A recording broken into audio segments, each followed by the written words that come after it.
bienvenidos a este encuentro tan importante y necesario eh, que vamos a tener hoy en el Festival de Cine al Este, es nuestra 12ª edición, y estamos muy contentos, de verdad, de contar con el apoyo hoy de la Biblioteca Nacional del Perú en esta transmisión, y por supuesto de la Embajada de Francia en el Perú, que nos permite tener a una figura que es muy, muy resaltante en todo el tema de, digamos, el análisis y la defensa también del espacio femenino dentro del audiovisual.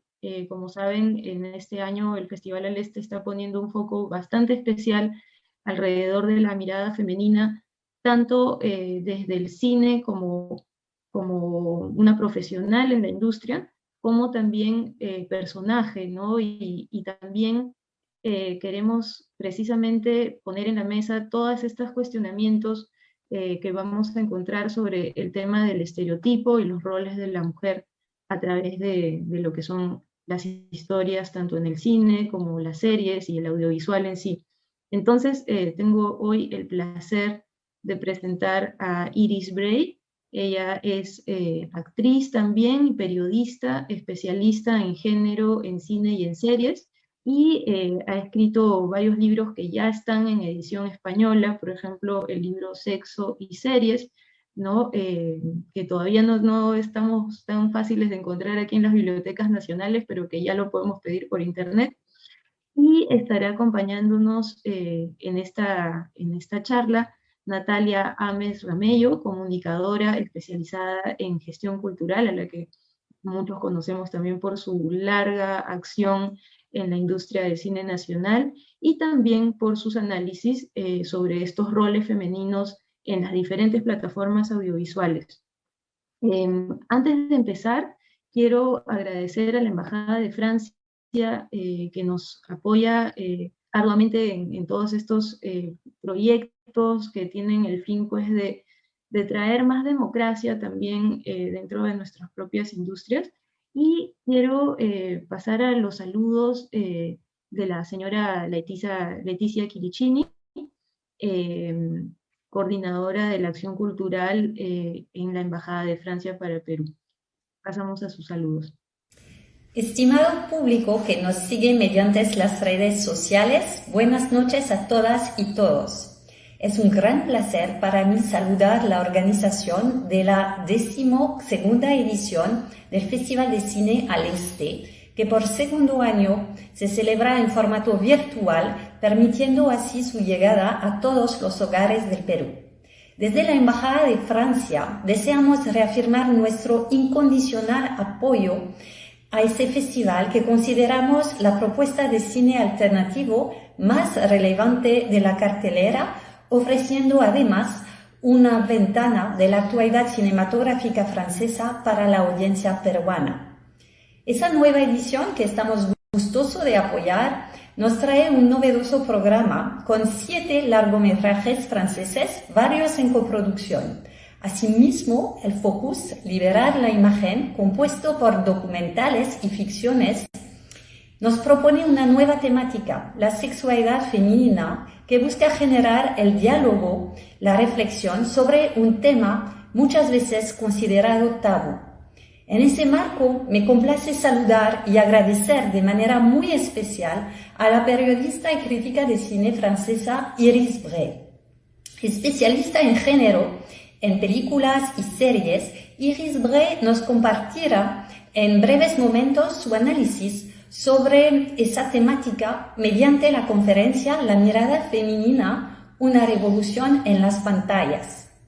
Gracias también al Festival de Cine al Este, que con mucho esfuerzo y por segundo año, en ese periodo de crisis sanitaria, saca adelante el festival con una selección de películas muy recientes y un programa pedagógico innovador que pone en la mesa de diálogo temáticas de vanguardia. Felicitaciones a todo el equipo del Festival de Cine al Este. Sin ánimo de extenderme demasiado, les deseo disfruten de esa conferencia y de todo el programa del festival. Muchas gracias.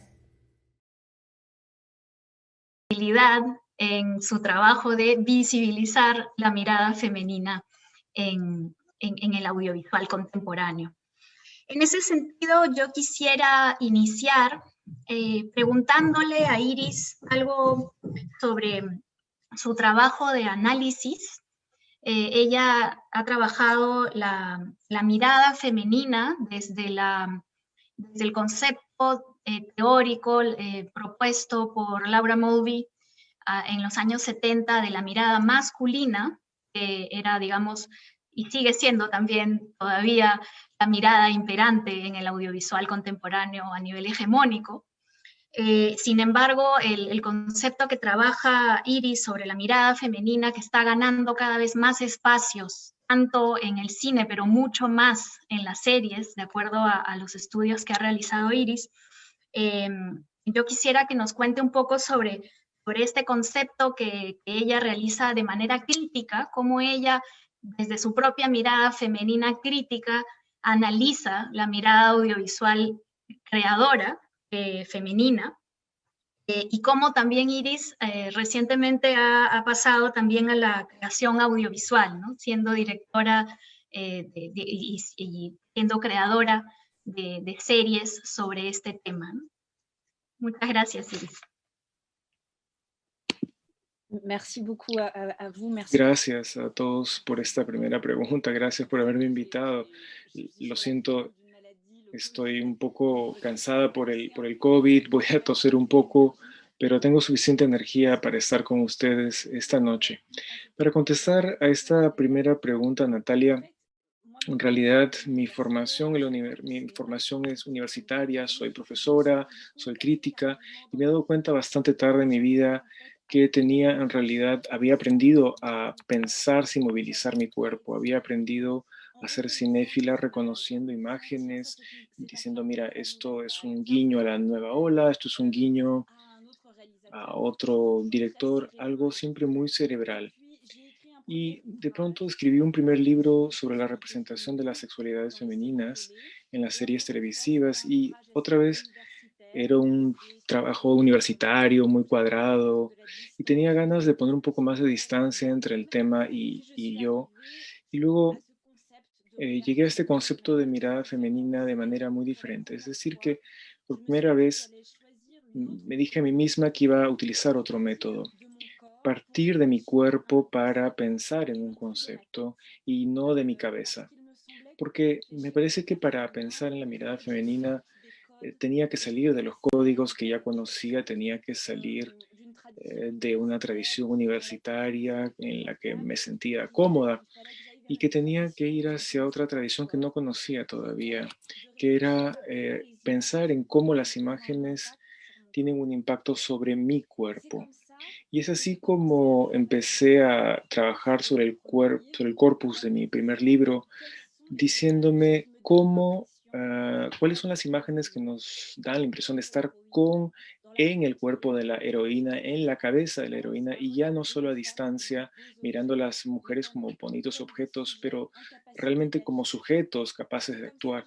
Y es así como empecé a trabajar mi método y a trabajar este concepto de mirada femenina que para mí no es una mirada de cineasta mujer, sino una mirada donde uno se sume en las experiencias femeninas y que la valoriza. Y para mí eso es muy importante, volver a trazar una continuidad de mujeres que habitan, donde el hecho de habitar, el hecho de ser una mujer es una experiencia apasionante y simplemente no ser miradas con desprecio. Muchas gracias, Iris, por tu respuesta. Realmente creo que el tema de concebirnos a nosotras mismas como espectadoras de nuestras propias problemáticas y de nuestras propias dinámicas y de nuestra propia forma de ver el mundo es algo que somos cada vez más conscientes. Creo que muchas compartimos también el hecho de que hemos pasado por muchos años de no ser conscientes de esto y gracias a los movimientos sociales de los últimos años hemos logrado, digamos, tener más conciencia de estos puntos. Y también hablando de eso, me parece interesante también que el Festival al Este, que te ha invitado, que ha tenido la gran idea de invitarte a ser parte a través de esta charla del festival, este año el Festival al Este, justamente como mencionaba Ada al inicio, pone el foco, el énfasis en la figura de las mujeres en el cine, tanto como personajes, como creadoras, como detrás de cámaras, la mujer en la industria audiovisual, que siempre ha estado ahí. Muchas veces ha estado invisibilizada, pero siempre ha estado ahí. No es que recién estos años empiece a haber mujeres en el cine, sino que siempre ha estado ahí, y esta apuesta del Festival al Este por visibilizar esta presencia es muy importante. Entonces quisiera consultarte, preguntarte a ti como especialista, ¿cuál es la importancia de eventos como este, como el Festival al Este, que pongan énfasis en incluir estos temas y estas miradas en su programación cultural? C'est tellement important. Es tan importante. No les puedo decir cuán importante es. En mi investigación para mi libro me di cuenta que había tantos nombres de mujeres y tantos nombres de autoras que no conocía. Y me di cuenta, empecé a preguntarme la cuestión de la transmisión.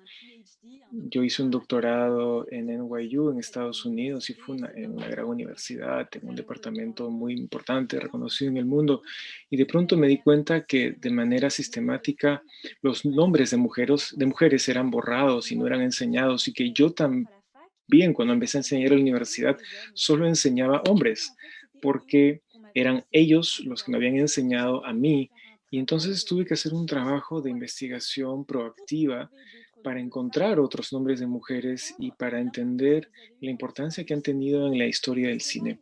Y es ahí donde me he dado cuenta, donde uno disfruta mucho el asunto y al mismo tiempo es traumatizante, porque las mujeres siempre han tenido puestos clave y han hecho trabajos clave, películas clave que han modificado la manera como miramos el cine, incluso inventos técnicos, pero sus nombres han sido callados. En Francia todos conocen a los hermanos Lumière, los hermanos Méliès, pero nadie conoce a Alice Guy, por ejemplo. Alice Guy es la primera persona que ha inventado la ficción. Es decir, que mientras que los hermanos Lumière filmaban la llegada del tren, ella entendió que el cine podía contar historias que salían de su imaginación. Y su primer película, La Feuchou, se ve una hada que sale del campo. Y justamente para mí esto es un ejemplo apasionante, porque es una mujer que ha inventado tantas cosas, cinematográficamente hablando, y que ha sido borrada mientras seguía viva, y se fue a Estados Unidos, armó un estudio que se llama Solax. El estudio se quemó, regresó a Francia, y cuando regresó a Francia se dio cuenta que nadie la conocía, nadie conocía su nombre, y en realidad ella era la que había inventado la ficción mientras estaba viva, y su nombre ya había sido borrado por Léon Gaumont. Era el que le había prestado su primera cámara, era su secretaria, y cuando ella leyó la historia de los Gaumont, pues vio que su nombre no estaba. Y Gaumont solo... y ese tipo de destino de mujer ha cambiado realmente tantas cosas. En Estados Unidos, por ejemplo, es la primera que ha hecho una película con un casting totalmente de negros. Es la primera vez elegí únicamente un casting negro en una película que se llama A Fool and His Money. Es alguien que tenía una visionaria, una humanista, feminista. En 1906 es una película que se llama Las consecuencias del feminismo. Quiero decir, es realmente una mujer brillante, y sin embargo su nombre es menos conocido que el de hombres. Y así les podría dar una lista interminable de mujeres que han modificado la industria. Por ejemplo, Dorothy Arzner, que es una cineasta norteamericana de los años 40 y que ha inventado la toma de sonido, porque la actriz que ella filmaba se movía demasiado, entonces ella no se lograba escuchar lo que se escuchaba. Entonces, para seguir el cuerpo de esta actriz, Dorothy Arzner inventa esta toma de sonido, esta percha para tomar el sonido. Entonces hay muchos inventos así que habían sido hechos por cineastas femeninas para acercarse de sus actrices y de lo que sentían estas actrices. Y eso me parece tan conmovedor de entender que la puesta en escena y la evolución de la puesta en escena en el séptimo arte está ligada al hecho de que muchas mujeres han querido acercarse a sus personajes femeninos. Sí, totalmente de acuerdo y como cuando nos enseñan historia del cine, no se visibilizan esos aportes y esas contribuciones, tanto a la puesta en escena, como mencionas, como a la narración, como a los géneros cinematográficos, ¿no? Por ejemplo, me parece increíble que cuando enseñan clases de historia del cine no se realce tanto la presencia de cineastas como Maya Deren, como el aporte de Ida Lupino al film noir, ¿no? Son realmente nombres súper interesantes. Por suerte, estamos descubriendo o redescubriendo gracias a la curaduría. Por eso quisiera hacer énfasis, ¿no? Y agradecer nuevamente al Festival al Este por hacer esto, porque yo he podido descubrir diversas creadoras y directoras gracias a festivales, gracias a retrospectivas, gracias a plataformas que hacen ciclos específicos sobre estas directoras mujeres. Entonces, en ese sentido, me parece muy, muy importante no solamente poner una mujer en un panel, en un conversatorio con 4 hombres. Eso no es, digamos, mostrar realmente la presencia femenina en el cine, sino también mostrar estas creadoras que históricamente han impactado. También a nivel del propio festival y de la sección que tiene el mismo nombre que este conversatorio, Liberar la Imagen, es una sección muy interesante que invito a todos los que nos están oyendo y viendo que puedan verla. Es una sección de 4 películas sobre el placer femenino, sobre exploraciones de la sexualidad femenina, desde el documental, desde la ficción, de diversas épocas, y que muestran no solamente diversidad sexual, sino también diversidad cultural, ¿no? El toque de culturas, ¿no? El diálogo. Entonces, como ese también es un tema que tú, Iris, has tratado, el tema de la exploración de la sexualidad femenina, que por muchos años fue tabú, pero también en otros ejemplos no es un tabú, pero se muestra como una sexualidad para el hombre, para la mirada masculina. Quisiera que nos cuentes de tus análisis, cómo estos ya está de alguna manera empezando a cambiar.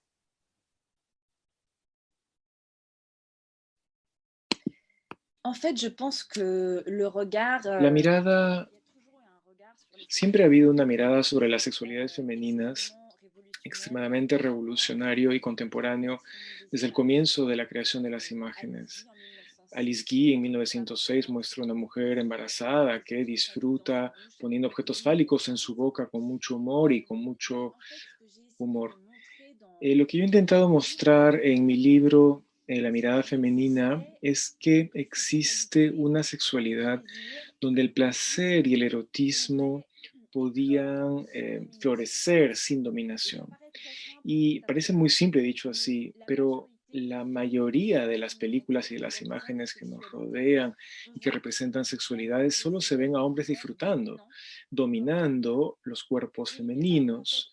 Y me pareció esencial reflexionar sobre el poder revolucionario de las imágenes donde el placer podría nacer de la noción de igualdad y del hecho de mirarse en tanto sujetos y no solo como objetos. No digo que sea un problema el hecho de mirar a las personas como objetos o disfrutarlos, sino que el problema es la omnipresencia de esa mirada masculina del male gaze, que no tenemos suficientes contraejemplos de escenas de sexo donde el erotismo está ligado a la igualdad. Y creo que incluso en las personas que acabas de evocar, Maya Deren, o también cineastas más antiguos como Germaine Dulac, ellas todas han pensado hasta qué punto el hecho de estar casadas con un hombre puede ser sumamente peligroso para una mujer. Y la sexualidad está a menudo ligada a las violencias y sobre todo a la violación.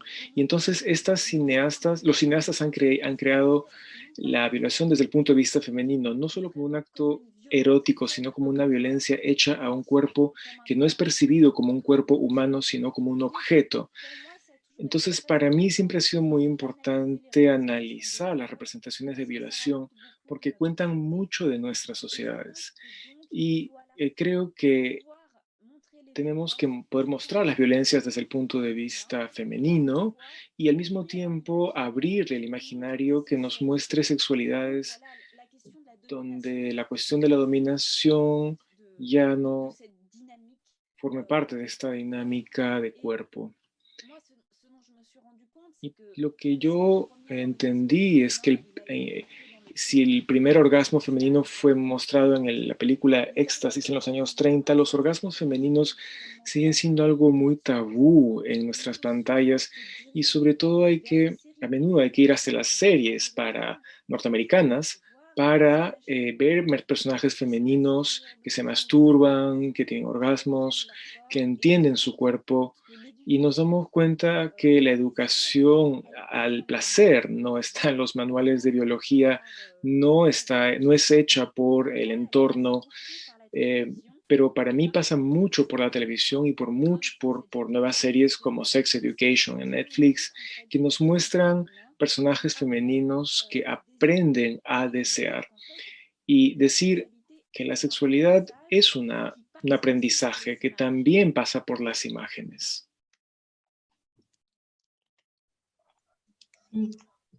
Totalmente de acuerdo con lo que mencionas, ¿no? Porque los audiovisuales, los productos como las series, por ejemplo, a los que estamos expuestos al crecer, influyen muchísimo, ¿no? En la forma en la que terminamos viendo nuestra sexualidad, nuestra forma de relacionarnos con nuestros pares.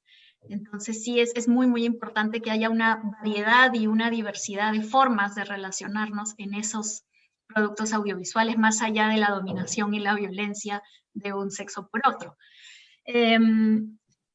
Y por último, también mi última pregunta ya para pasar en todo caso, en caso haya preguntas también del público que nos está escuchando, es, dado que tu foco en los últimos trabajos que has hecho es sobre todo en series y películas, digamos, del mundo más anglosajón o europeo, ¿cuál es la situación o cómo ves tú en otras industrias audiovisuales? ¿Conoces ejemplos que te hayan llamado la atención de directoras, de creadoras de otros países ahora, ¿no? O sea, contemporáneas, sobre todo en la época que estamos viviendo, ¿no? Ya después del apogeo del Me Too y de movimientos sociales, feministas que pueden abrir paso también a mayor visibilidad de estos trabajos. Es una pregunta complicada porque plantea el tema de la difusión y de la accesibilidad de algunas obras. Yo vivo en Francia ahora, entonces intento mirar lo que sucede en Francia en términos de representación de personajes femeninos, de violencias sexuales, de sexualidad femenina. Podríamos pensar que Francia está muy adelantada, pero en realidad estamos con mucho retraso, porque de manera incluso catastrófica, porque a veces tenemos una imagen de Francia como un país libre sobre estos temas, o en todo caso menos cucufato que Estados Unidos, pero en realidad es falso, porque en términos de representación en Europa, en Europa tenemos mucho retraso y siempre estamos repitiendo los mismos estereotipos de género, donde las heroínas son tal vez mujeres fuertes, pero no hay nada innovador en lo que proponen y es por eso que es lo que a mí me motivó a intentar escribir una serie televisiva y es lo que estoy haciendo en Francia con una heroína que es lesbiana. Y de lo que no hemos hablado todavía es que tal vez hay algunos progresos para algunas heroínas, pero todavía hay una gran carencia en cuanto a las minorías sexuales o raciales en cuanto al tema de la diversidad que podemos ver de las heroínas, en todo caso en Francia. Conozco menos el espacio asiático, lo sigo un poco, pero veo pocas cosas innovadoras en todo caso. Igual, en cuanto a América del Sur, conozco muy mal este espacio. Hay muy pocas cosas que llegan a Europa, a Francia, y que son compradas de manera legal. En Francia tengo que utilizar plataformas de streaming donde intento ver cosas de manera legal y a menudo son producciones americanas e inglesas, a veces españolas, que llegan hasta mis ojos, pero me encantaría ver otras cosas, pero lamentablemente mi mirada es un poco restringida por el lugar donde estoy.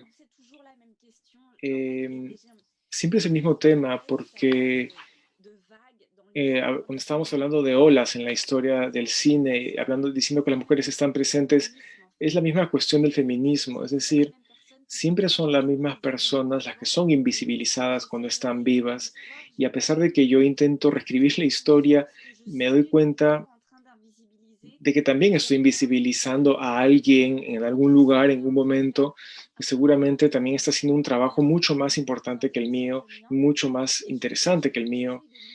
Y intento luchar contra esto para no estar en una visión demasiado eurocéntrica, pero lamentablemente es muy difícil ver lo que sucede fuera de Francia. Y tienes toda la razón.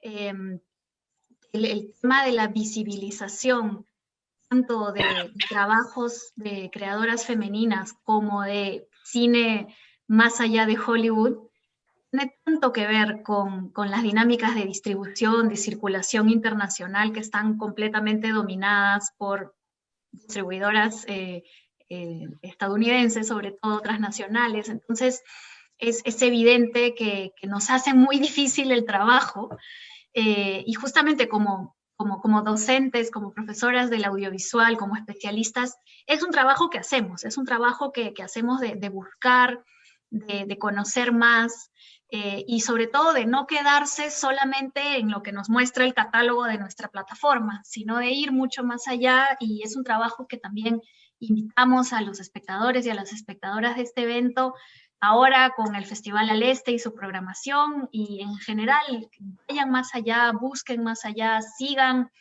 conociendo más de la historia del cine, de las creaciones contemporáneas, porque hay mucho más que películas hechas de la misma forma de siempre, con las mismas miradas de siempre. Hay mucho, mucho más que podemos seguir explorando. J'aimerais bien rebondir là-dessus. Quisiera añadir algo sobre lo que acabas de decir, si me lo permites. Creo que tocas un tema sumamente importante, el poder de los espectadores y de las espectadoras.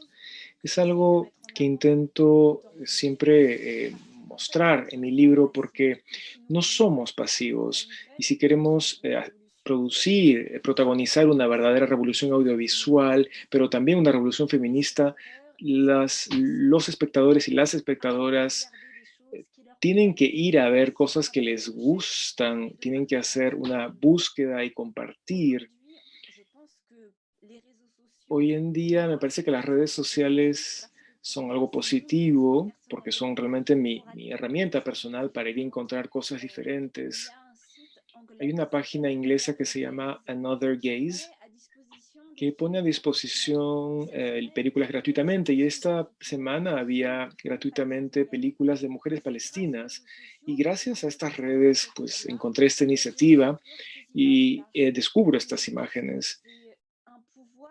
Y es un poder que tenemos y que es enorme, ir a buscar, encontrar cosas nuevas y crearnos redes entre nosotras o nosotros para compartir recursos, películas. Eso, claro, hay gigantes de la industria como Netflix, que proponen creaciones que a veces me interesan, pero hay realmente minas de tesoros que podemos encontrar cada día, y tenemos que tener un papel activo, proactivo en esa búsqueda, en ese mirar y en ese compartir, los recursos que encontramos en Internet y es nuestra responsabilidad, creo, compartir lo que logramos encontrar y lo que logramos ver.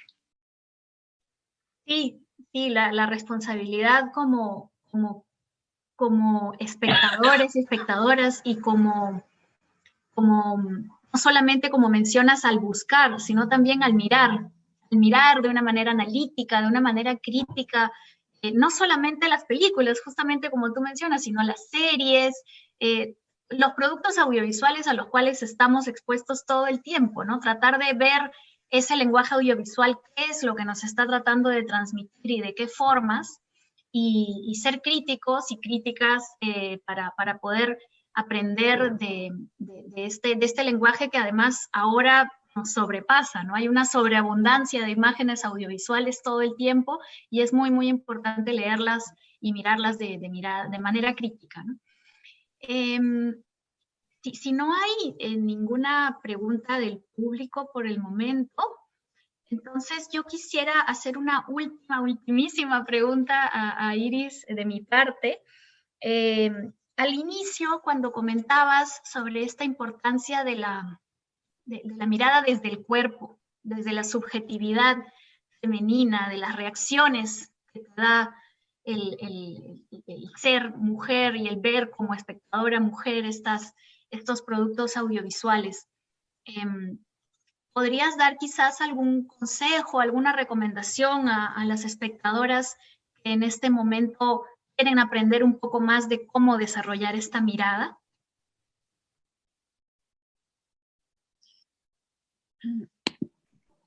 En fait, je pense que la première étape, c'est La primera etapa consiste en plantearse la pregunta de cómo somos representados y qué cosas no son representadas.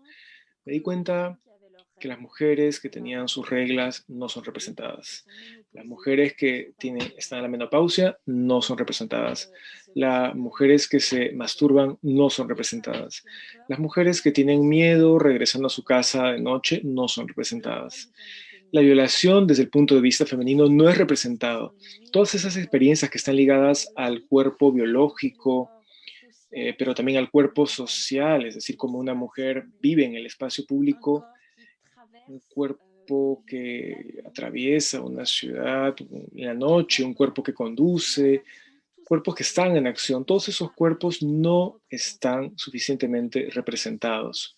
Tomar conciencia de nuestras carencias puede permitirnos ir a buscar imágenes que pueden representar estas experiencias ligadas a lo femenino. ¿Cómo encontrarlas? Hay muchos métodos, pero quisiera decirles a los espectadores y espectadoras que pueden tener confianza en sí mismos. Hay una parte de la cinefilia que es muy excluyente. Nos dicen que hay algunos tipos de películas que son nobles, prestigiosos, que que están reservados a una élite intelectual. Desde el momento en que empezamos a reflexionar en las jerarquías y que salimos de ellas, disfrutamos mucho más mirando imágenes y simplemente yendo al cine. Entonces, ir más allá de la cuestión de quizás no soy lo suficientemente intelectual para ver tal o cual película o para interesarme por tal película o pensar que eso no está hecho para mí, a partir del momento en que logras entender que estas imágenes pueden llegar a nosotros y estar atentos a cómo nuestro cuerpo las recibe. Por ejemplo, yo a veces me siento como un rehén en el cine, ¿no? Porque me impone algo la película, ¿no? Y ahora sé reconocerlo y ahora sé cerrar mi computadora, ahora sé irme a una sala de cine, porque es justamente mi poder como espectadora el hecho de mirar imágenes que hoy en día que me interesan y que me hacen bien. Yo no tengo ganas de ver a mujeres maltratadas, miradas como objetos, tratadas como objetos. No, no me interesa, eso ya no me interesa para nada. Entonces, eso es una primera etapa.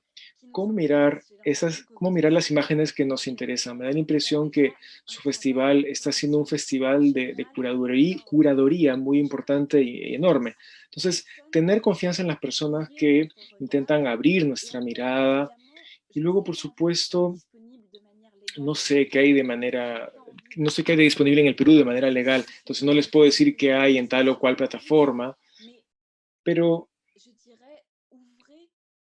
les diría que abran o accedan a páginas donde puedan ver lo que hacen otras mujeres. Pregúntenle a otras mujeres cuál sería la película que ha cambiado su vida. Yo sé que, por ejemplo, cuando he visto la lección de piano, eso cambió mi vida. Fue una experiencia sensorial extremadamente importante y es casi como las que hago casi a diario hoy en día, porque voy a ver películas más experimentales. Hablamos hace un rato de Maya Deren, pero está también Bárbara Hammer, que dice que es la heredera de Maya Deren. Entonces ir a ver cineastas que dicen, yo me siento la heredera de Chantal Akerman. Chantal Akerman te cambia la vida. Ver una película de Chantal Akerman te cambia la vida. Entonces, el cine y las imágenes para mí no son una cuestión, no se trata de entenderlo todo, de intelectualizarlo todo, sino sentir lo que siente nuestro cuerpo como espectadores, ponerlo en el centro del poder de las imágenes y de tener confianza en nosotros mismos. Y sí, claro, hay algunos mundos que son muy importantes, pero no es tan importante si no los conocen. Lo importante es crearse su propia filmografía. Y me doy cuenta además que evolucionan. Hace 20 años no me gustaban las mismas películas, y no importa. Disfruto mucho mirando hoy en día la nueva ola, y no importa. No importa que prefieras Barda a Truffaut. Yo creo que hay que realmente salir de esa manera de pensar y pensar, ¿no? Cambiar nuestra relación hasta las imágenes y confiar en el poder revolucionario de algunas imágenes, y justamente nos toca a nosotros a veces descubrirlas primero.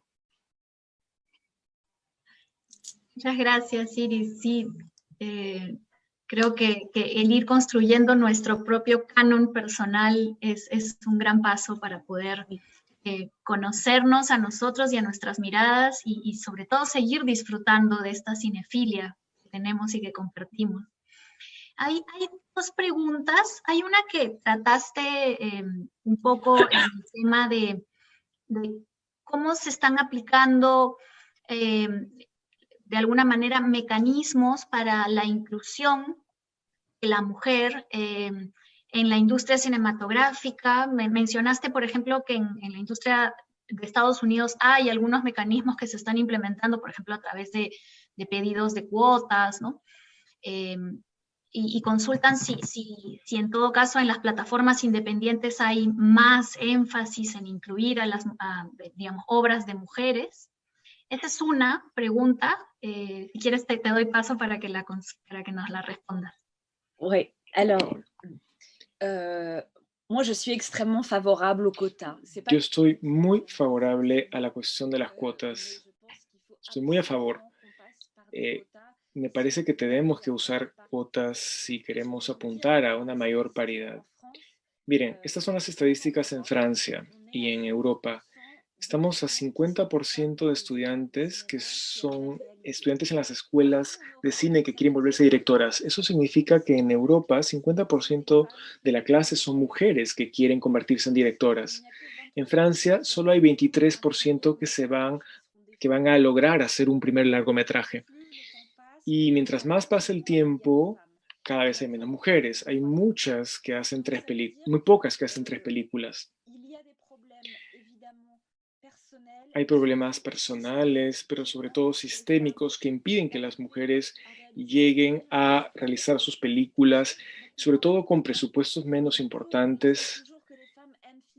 Y siempre se dice que las mujeres que las filman su cuarto, pero lo que pasa es que solo tienen presupuesto para hacer eso. No es que carezcan de ambición. Yo cuando veo que las mujeres, como profesora, veo que las mujeres quieren filmar todo. El problema es confiar en lo que hacen las mujeres. Hay muchos estereotipos y problemas sistémicos que hacen que las mujeres no puedan filmar su primera película.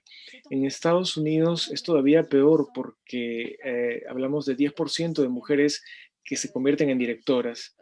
Y en la industria de las series no están tan bien tampoco porque hay 23% de mujeres guionistas.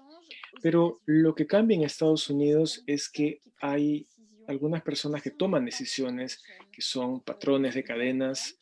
Hay un hombre que se llama John Landgraf, que es el jefe de una cadena que se llama FX, que se dio cuenta, gracias al artículo de una periodista que se llama Maureen Ryan, que su cadena era donde las mujeres trabajaban lo menos como realizadoras, y estuvo tan chocado por estas estadísticas que en un año decidió cambiarlo todo, de pasar de 10 a 50% de episodios creados por mujeres. Entonces, a veces se necesita simplemente que una persona tome la decisión, que tome conciencia y que haga cambios radicales para llegar a ese 50%. Y él mismo dice que el año siguiente nunca ganó tantos Emmy Awards de toda su vida desde que hay más mujeres como directoras. Entonces, es una anécdota, pero me parece elocuente porque a veces hay que tomar conciencia del problema, mirar cifras, se necesitan instituciones que lo cuantifiquen, periodistas, para tomar conciencia de la importancia del problema, pero siempre hay personas que realmente toman la decisión, porque talento y ganas hay, lo que importante son las decisiones que se tienen que tomar. Sí, sí, el tema de cómo el sistema de la industria audiovisual mundial siempre ha relegado mucho a las creadoras mujeres, porque es muchísimo más difícil para las mujeres desde el desarrollo de un guión hasta distribuir su película, pasando por el financiamiento. Siempre ha sido una lucha mucho más difícil a nivel de sistema industrial, ha hecho que haya mucho menos reconocimiento y visibilidad de películas dirigidas por mujeres o creadas por mujeres, o por ejemplo lo que mencionabas de que apenas el 23% de esas estudiantes femeninas van a hacer un primer largo, pero después de ese primer largo es tan difícil mantener una carrera siendo directora mujer, ¿no? Lo veo, por ejemplo, en grandes directoras contemporáneas como Lucrecia Martel, como Joanna Hogg. Ves sus filmografías, les ha costado tanto, o sea, son filmografías de 16, 20 años en los cuales han hecho 4 películas, que son 4 obras maestras, pero que les ha costado muchísimo, mientras que a directores hombres que tienen un primer gran hit, es mucho más fácil que a los 2 años tengan otra película, y a los 4 años otra, y a los 6 años otra. Entonces, eso nos demuestra, como dicen los datos, las cifras, nos demuestra que todavía hay una gran disparidad, ¿no? La siguiente pregunta que nos hacen por internet es, menciona, las corrientes feministas, sobre todo en lo académico, suelen ser generalmente blancas y eurocéntricas, es lo que mencionábamos hace un rato, ¿no? ¿Cómo tener una interseccionalidad, por ejemplo, con las mujeres islámicas, indígenas, teniendo en cuenta que no existe solo una forma de feminismo? Y que también esto es importante, que a nosotros como hombres, de parte del que pregunta, nos corresponde en lo posible crear espacios, nuevos espacios de pensamiento y forma, no solo en lo feminista, sino en nuevas masculinidades. Hay muchas cosas en esas preguntas.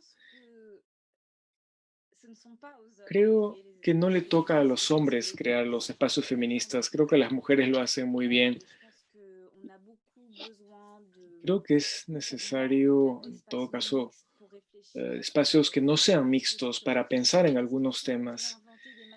¿Hay que reinventar masculinidades? Sí, por supuesto, y creo que es una cuestión enorme, la cuestión del deber ser hombre.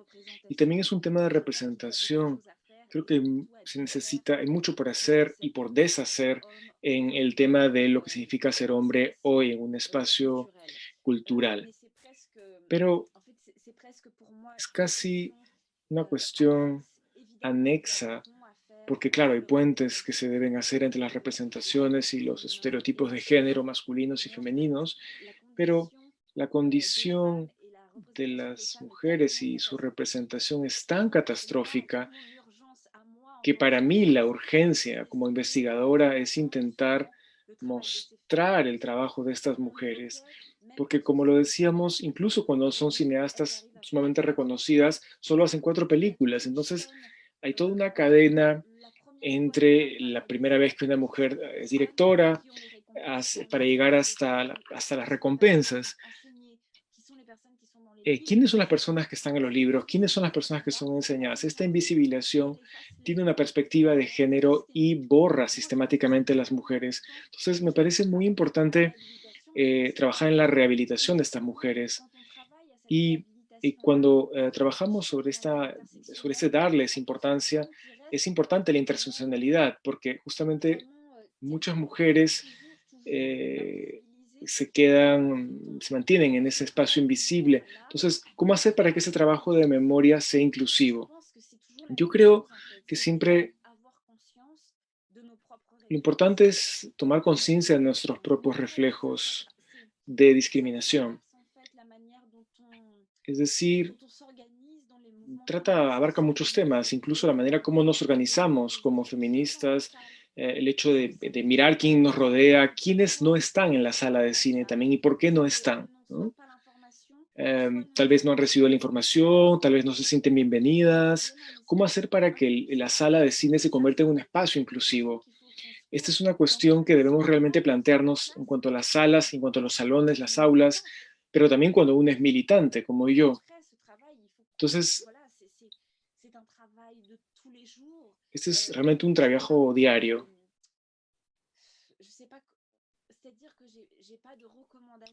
No tengo alguna recomendación particular. No hay un anuario, no hay una solución mágica. Simplemente un trabajo incansable de búsqueda y de escucha y de crear relaciones entre estas mujeres que se sienten todavía más invisibles y de crear relaciones entre ellas y que tengan su propio espacio de trabajo y que tengan dinero.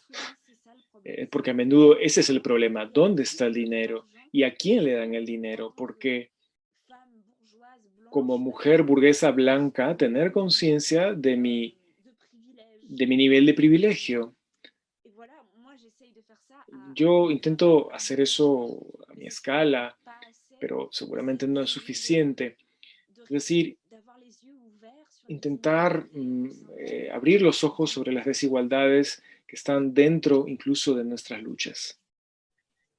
Y luchar nuestras batallas, ¿no? Y son diarias, como dices.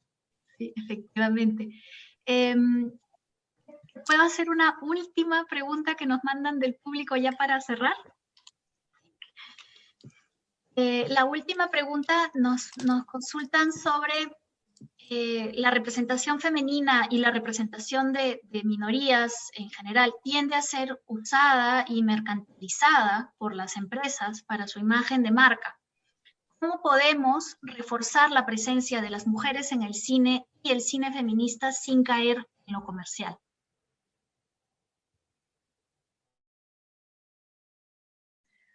Bon, moi, je trouve qu'il y a quand même une énorme marge de manœuvre. Creo que se puede hacer muchas cosas todavía para que el feminismo se convierta en una herramienta de marketing. Claro, hay muchas marcas que instrumentalizan el feminismo. A eso a mí no me importa, porque mira, mientras podamos valorizar a las mujeres y el feminismo, eso es lo importante. En Francia y en el mundo, las mujeres son asesinadas solo por ser mujeres.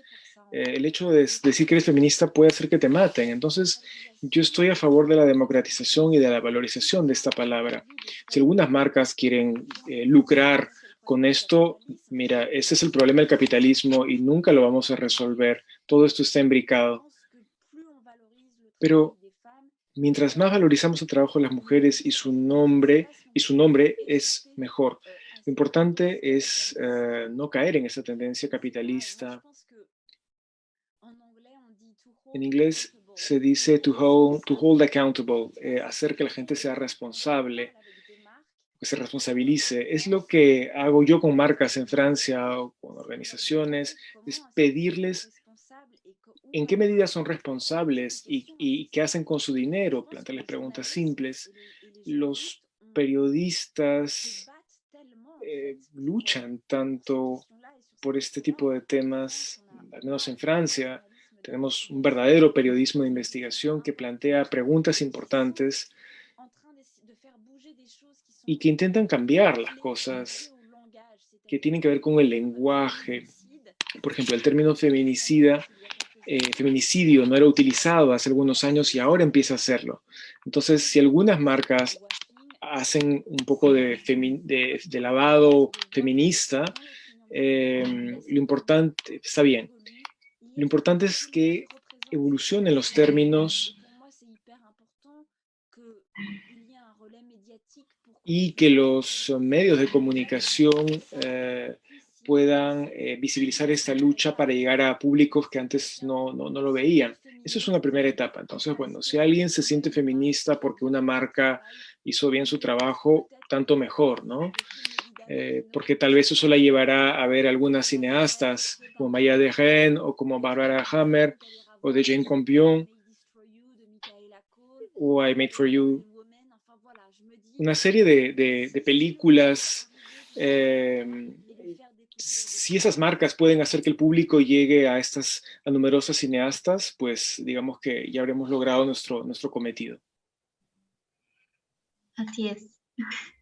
O como muchos dicen, que el feminismo y la presencia femenina en el audiovisual es una moda y que por eso ahora se ven más nombres femeninos.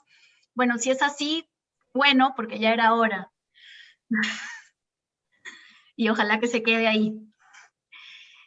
Bueno, entonces le quisiera agradecer muchísimo a Iris por su presencia en este conversatorio y en el Festival al Este. Agradecer nuevamente al festival, a la Embajada, a la Biblioteca Nacional del Perú, de la cual formo parte. No sé, Ada, si quisieras hacer unas últimas palabras. Sí, muchísimas gracias Natalia por esta tan fluida conducción. Muchísimas gracias a Iris por compartirnos tantas reflexiones, tantas necesidades, ¿no? Y tantas, abrirnos esta visión también, ¿no?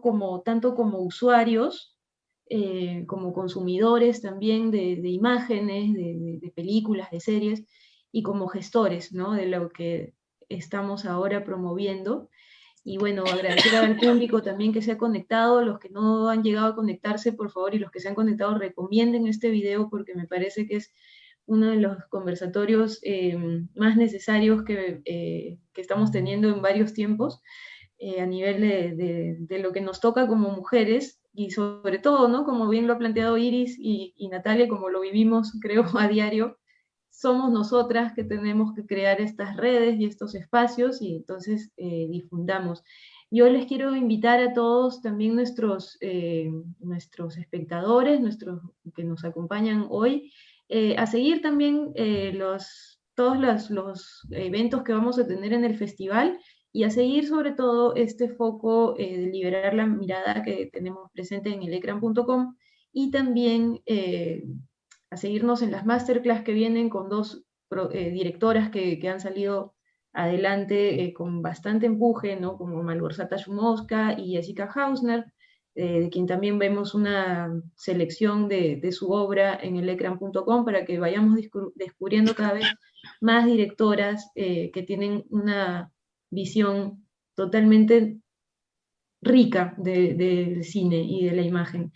Muchísimas gracias nuevamente Iris y Natalia, muchísimas gracias a la Biblioteca Nacional, muchísimas gracias a la Embajada de Francia en el Perú, que está además siempre soportando este tipo de reflexión. Y pues nos vemos en las siguientes actividades. Cualquier cosa cita, ya saben, estamos aquí en el Facebook. Muchísimas gracias a todos. Merci beaucoup. Gracias, muchas gracias.